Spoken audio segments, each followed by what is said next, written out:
फलाने जात के हैं तो आप सपाई हैं, फलाने जात के हैं तो बसपाई हैं, फलाने जात के हैं तो भाजपाई हैं। क्या चौरी चौरा में अन्य कोई निषाद नहीं था कि उनका बेटा ही लड़ेगा, उनका बेटा ही सांसद बनेगा, उनका बेटा ही विधायक बनेगा, वो खुद एमएलसी बनेंगे। 15 टिकट सीट लिया उन्होंने बंटवारे में, 14 सीट आप देखिए ठाकुरों और ब्राह्मणों को उन्होंने बेच दिया और एक सीट पे जो लड़ा रहे हैं निषाद को, अपने बेटे को लड़ा रहे हैं। तो क्या निषाद भाइयों को समझ में नहीं आ रहा है? जात के हिसाब से बांट दिया गया है पूरे समाज को, किसी को सपाई बना दिया गया है, किसी को बसपाई, किसी को भाजपाई। जनता ये समझ ही नहीं पा रही है कि हम अपनी मूलभूत समस्याओं का समाधान कैसे करें। निषाद पार्टी के दबाव डाल रहे थे, अब निषाद पार्टी डाल रहे थे कि कैसे डाल रहे थे, लेकिन ये लोग दबाव डाल रहे थे। मैं चुनाव बाद आपको वो भी बता दूंगा कि कौन कौन दबाव डाला था, चूँकि हम नहीं चाहते हैं कि हमारे नाते अभी पूरे प्रदेश का सिस्टम गड़बड़ हो। कौन से मुद्दों पर चौरी चौरा पिछड़ रहा है? अगर आप विधायक बन जाएंगे तो वो 3 कौन से काम होंगे जो सबसे पहले इस क्षेत्र की जनता के लिए करना चाहेंगे? शराब फैक्ट्री थी, शुगर फैक्ट्री थी, सब बंद की। शराब फैक्ट्री बंद की कगार पे, शुगर फैक्ट्री बंद हो गई। सरदार नगर अपने आप में एक टाउन एरिया जैसा लगता था। अगर विधानसभा का चुनाव आप जीत जाएंगे, क्या संभावनाएं बनती हैं? भारतीय जनता पार्टी में फिर से जो है भारतीय जनता पार्टी को सपोर्ट करेंगे, समर्थन देंगे, या फिर किसी अन्य पार्टी का समर्थन देंगे और सरकार में जो है मदद करेंगे सरकार बनाने में? उनकी चर्चा अंकुर शुक्ला वाले कांड में भी होती है कि जो आरोपी पक्ष होता है उनके साथ वो मुलाकात करने उनके घर पे जाते हैं। भाजपा ने क्या किया, ये गठबंधन को दे दिया सीट, और गठबंधन से जो आया है प्रत्याशी उसके ऊपर बलात्कार से लेकर हत्या तक के आरोप हैं। क्या एक बलात्कारी चोरी चोरा का नेतृत्व करेगा? अपने काम के लिए उनको कोई दबाव नहीं है, लेकिन जब जनता का काम आता है तो कहते हैं कि मैं नहीं कह सकता, मुझे बंदिशें हैं। ऐसे सिस्टम को बंद किया जाए और जनप्रतिनिधि तैयार किए जाएं, न कि पार्टी प्रतिनिधि तैयार किए जाएं। भारतीय जनता पार्टी का मुख्यमंत्री, वो भी संयोगवश इतना योग्य मुख्यमंत्री, अपने जिला का मुख्यमंत्री होते हुए हम चौरी चौरा में विकास का एक ईंट नहीं रख पाए। इससे बड़ा दुर्भाग्य क्या हो सकता है? नमस्कार, आप उत्कर्ष पत्रिका देख रहे हैं और मैं हूं आपके साथ वैभव सिंह। चुनाव का माहौल है और इस समय हम अपने चुनावी सफ़र में चौरी चौरा विधानसभा में हैं। बातचीत करने के लिए एक ऐसे शख्स हैं कि इनका चर्चा चौरी चौरा नहीं बल्कि गोरखपुर के आसपास क्षेत्रों, हम ये भी कह सकते हैं कि पूर्वांचल में है। कारण ये है कि निर्दल चुनाव लड़ रहे हैं और जिस तरीके से चुनाव लड़ रहे हैं, जितना लोगों का जन समर्थन मिल रहा है, जितने लोग हैं, ये चर्चा का विषय बना हुआ है। नाम है अजय कुमार सिंह टप्पू जी। भारतीय जनता पार्टी के नेता थे और भारतीय जनता पार्टी से टिकट की दावेदारी किए थे, लेकिन अंततः टिकट नहीं मिलता है। टिकट मिलता है जो है निषाद पार्टी के गठबंधन को, और अब ये निर्दल चुनाव लड़ रहे हैं। सबसे पहले बहुत स्वागत है सर आपका। बहुत बहुत धन्यवाद। निर्दल चुनाव लड़ रहे हैं, बीजेपी से दावेदारी किए थे, कैसा बदलाव है, अनुभव है निर्दल, और अगर भाजपा टिकट देती तो जो है कैसा होता लड़ाई? भाजपा देती या नहीं देती कोई फ़र्क नहीं पड़ता है। आप खुद पूरे क्षेत्र में घूम के देख लीजिए। चूँकि मैं 5 वर्ष तक यहाँ काम किया, लगातार काम करता रहा और ये सोच के नहीं किया कि पार्टी टिकट देगी या नहीं देगी, ये पार्टी का विषय होता है। मुझे चुनाव लड़ना ही था क्योंकि जनता हमारे साथ है और जनता के कहने पे ही मैं राजनीति शुरू किया हूँ। यहाँ के कार्यकर्ताओं के कहने पे, मैं तो व्यापार करता था, व्यापारी था, और जनता ही यह चुनाव लड़ रही है। जनता के कहने पे मैं चुनाव लड़ रहा हूँ, कार्यकर्ताओं के कहने पे चुनाव लड़ रहा हूँ। यहाँ पे निर्दल का कोई मुद्दा ही नहीं है। उनके पास भारतीय जनता पार्टी का बैनर भले ही है, लेकिन कोई कार्यकर्ता नहीं है। कार्यकर्ता सब हमारे साथ हैं, चाहे दिखावटी तौर पे हो सकता है उनके साथ दिखाई दे रहे हों। उनकी मजबूरी है कि पार्टी से निकाल दिए जाएंगे, सरकार में है पार्टी, लेकिन ये इन लोगों ने जो अनैतिक काम किया है वो ठीक नहीं किया है कि यहाँ के स्थानीय लोगों को मौका न देके ये सारी पार्टियों ने यही काम किया है। समाजवादी पार्टी ने जहाज़ से भेज दिया अपना प्रत्याशी, 27 दावेदार थे उनके। क्या कोई चौरी चौरा में ऐसा नहीं है जो चुनाव लड़ सके? ये भाजपा ने क्या किया, ये गठबंधन को दे दिया सीट, और गठबंधन से जो आया है प्रत्याशी उसके ऊपर बलात्कार से लेकर हत्या तक के आरोप हैं। क्या एक बलात्कारी चोरी चोरा का नेतृत्व करेगा? यहाँ की जनता ये सब बर्दाश्त नहीं करेगी। इसीलिए मैं जनता के कहने पर निकल पड़ा हूँ कि एक बदलाव ऐसा ज़रूरी है। ये कारपोरेट सिस्टम नहीं चलेगा, पार्टी प्रतिनिधि नहीं चलेगा, जनप्रतिनिधि चाहिए। लोगों को, लोगों की मूलभूत समस्याएं कभी सुलझ नहीं पाती हैं, क्योंकि उनका जनप्रतिनिधि जो है वो केवल पार्टी प्रतिनिधि का काम करता है, कहता है कि ऊपर से हमको बहुत दबाव है। अपने काम के लिए उनको कोई दबाव नहीं है, लेकिन जब जनता का काम आता है तो कहते हैं कि मैं नहीं कह सकता, मुझे बंदिशें हैं। ऐसे जनता उब चुकी है इन सब चीज़ों से। अब स्वतः अजय कुमार सिंह टप्पू बन के चौरी चौरा की जनता चुनाव लड़ने निकल पड़ी है। आप क्षेत्र के किसी भी कोने में जाके आप पूछ सकते हैं, आम आदमी से पूछ सकते हैं, चाहे चौराहों पे पूछ सकते हैं कि क्या यहाँ की स्थिति है। आपने आरोप लगाया, जो निषाद पार्टी और भाजपा गठबंधन के उम्मीदवार हैं, आरोप लगाया कि बलात्कार और हत्यारा भी आपने शब्द कहा, और उनकी चर्चा अंकुर शुक्ला वाले कांड में भी होती है कि जो आरोपी पक्ष होता है उनके साथ वो मुलाकात करने उनके घर पे जाते हैं।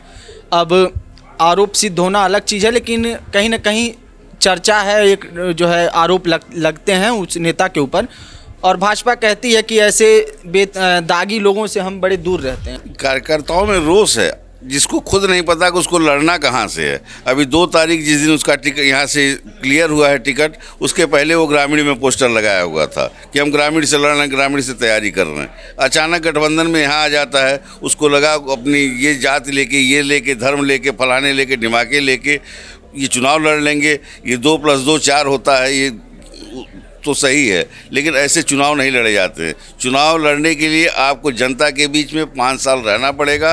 यही जनता ये सिद्ध करना चाहती है, और हर 100 साल पे चौरी चौरा एक इतिहास लिखता है।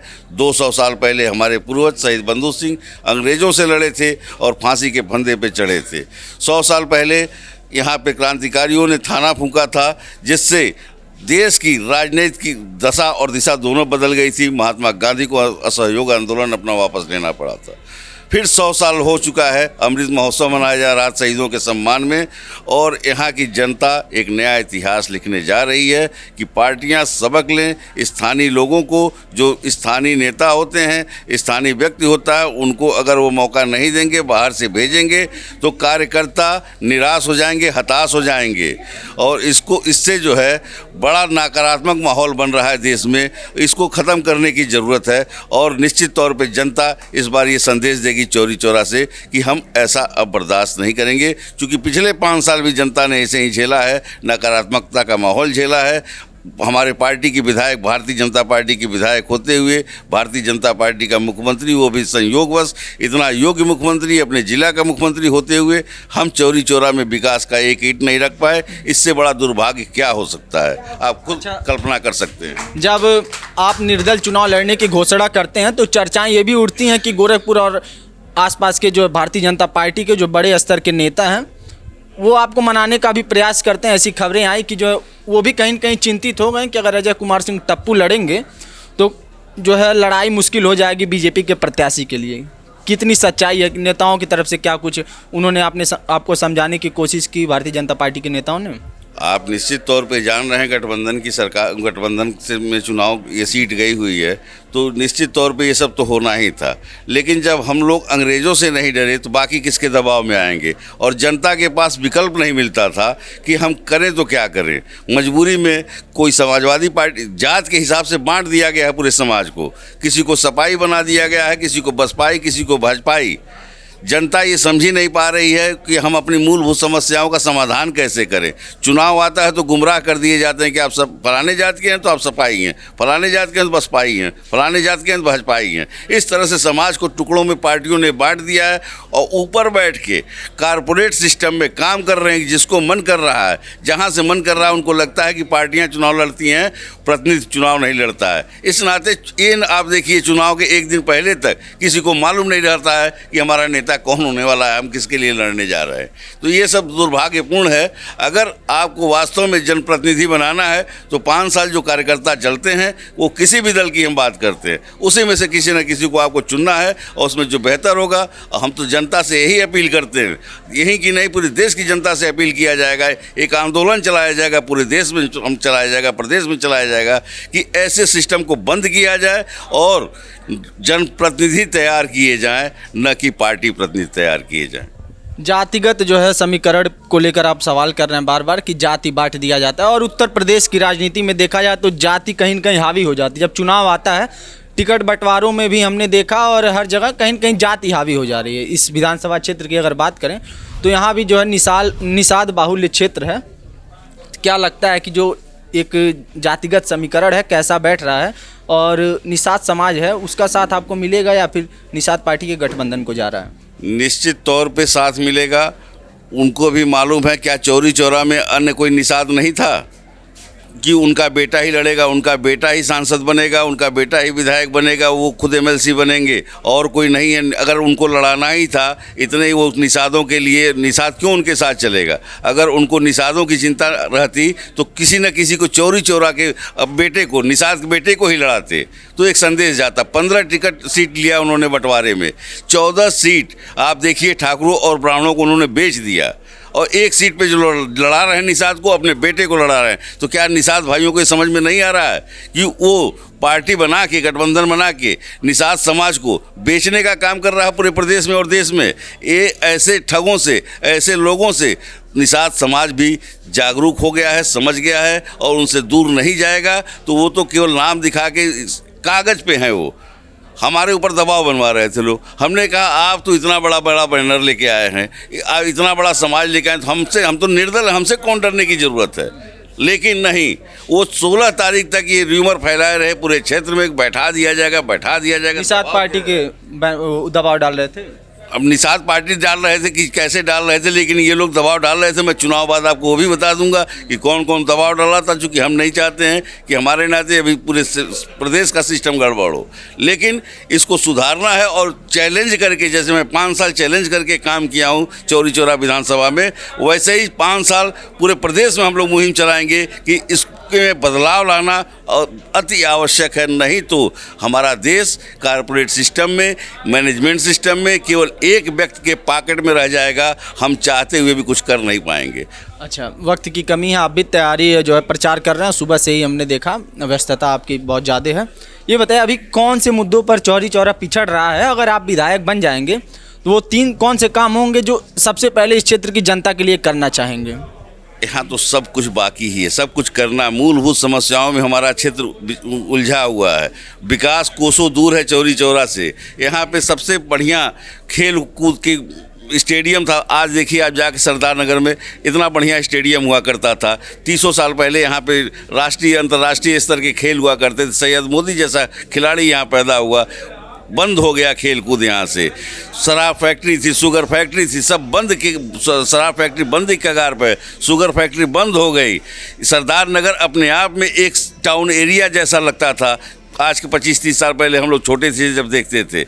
पूरा का पूरा सरदार नगर बंद हो गया, ठप हो गया। रोजगार के नाम पे यहाँ कुछ नहीं हुआ। तो रोजगार की व्यवस्था करना यहाँ प्राथमिकता होगी, और बंधों की मरम्मत और बंधों की रख रखाव की स्थायी व्यवस्था करना, बाढ़ से स्थायी निदान दिलवाना, ये प्राथमिकता होगी। यहाँ रोजगार पैदा करना, छोटे छोटे कुटीर उद्योग लगवाना, लोगों को स्वरोजगार के लिए प्रेरित करना, बैंकों से माइक्रो फाइनेंस करा के उनको प्रेरित किया जाएगा कि आप अपना रोजगार स्वयं पैदा करें, ना किसी के पीछे दौड़ें, अपने जगह रहें, अपने घर पे रहें। आपको दिल्ली बम्बई कमाने जाने की ज़रूरत नहीं पड़ेगी। हम लोग जागरूकता लाएंगे, ये सब अभियान चलाया जाएगा। निश्चित तौर पे हम लोग कुछ करने के लिए, समाज सेवा के लिए राजनीति में उतरे हैं, न कि अपनी सेवा के लिए। समाज सेवा के लिए राजनीति में उतरे हैं, ना कि अपनी सेवा के लिए। एक आखिरी सवाल लेते हैं, अगर विधानसभा का चुनाव आप जीत जाएंगे, क्या संभावनाएं बनती हैं? भारतीय जनता पार्टी में फिर से जो है भारतीय जनता पार्टी को सपोर्ट करेंगे, समर्थन देंगे, या फिर किसी अन्य पार्टी का समर्थन देंगे और सरकार में जो है मदद करेंगे सरकार बनाने में? ये भविष्य का सवाल है।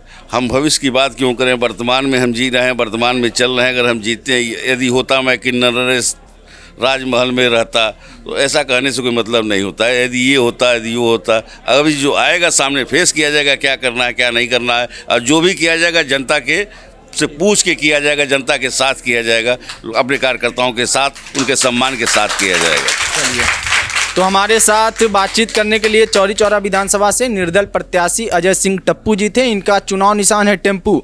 एक रोचक बात आपको बता दें कि इस चुनाव में जहाँ नेताजी लोग बड़ी बड़ी गाड़ियों से प्रचार प्रसार करते हैं, ये टेम्पू अपने चुनाव चिन्ह पे इस समय हमने देखा सोशल मीडिया के माध्यम से प्रचार प्रसार कर रहे हैं और बाहर इनकी टेम्पू जो है, इनकी गाड़ी इस समय बनी हुई है, प्रचार कर रहे हैं, वो खड़ी हुई है।